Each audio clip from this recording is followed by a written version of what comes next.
My name's Karen Allen. I'm a former BBC correspondent. I was based in East Africa for many years and then South Africa, covering the whole of the African continent. And Casa Africa invited me to come and talk about a number of issues, but among them the impact of AI, artificial intelligence and stereotyping in African reporting. And of course, even without AI, the stereotypes are there, the biases are there, the way Africa is presented as a continent that is a victim in many ways, that's dependent on the benevolence of richer countries, issues about corruption, war. And the difficulty is that in a news environment where stories get pushed to the extreme, there is a phrase in the UK, if it bleeds, it leads.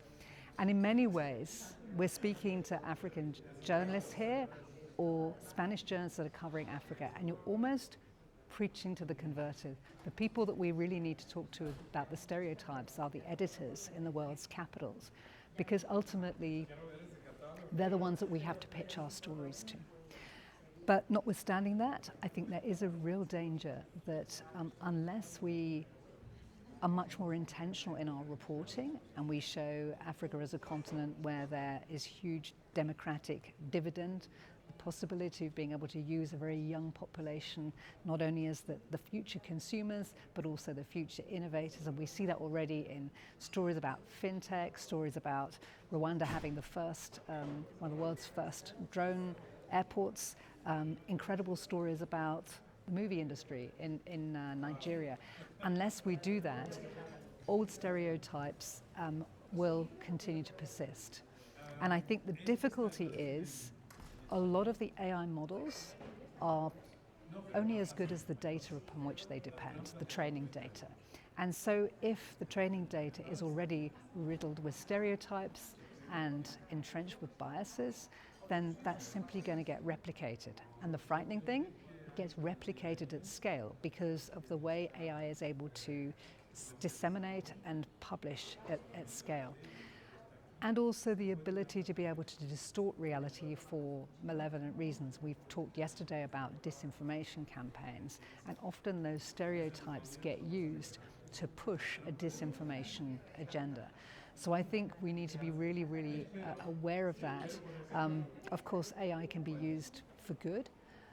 And many newsrooms are now beginning to use artificial intelligence to research stories, to write stories across multiple languages, or to write headlines, strap headlines. But we also have to realize that journalism is about the human element, and the human element means actually going to where the story is and talking to the people and providing the context and understanding the cognitive biases that we all have and trying to burst through those.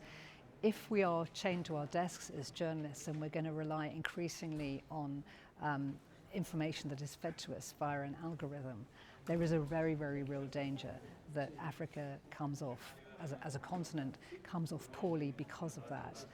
There's a big debate about having African AI, and it's a longer term issue. A lot of the AI companies are based in America and some in Europe, and their perspectives reflect where they're born from.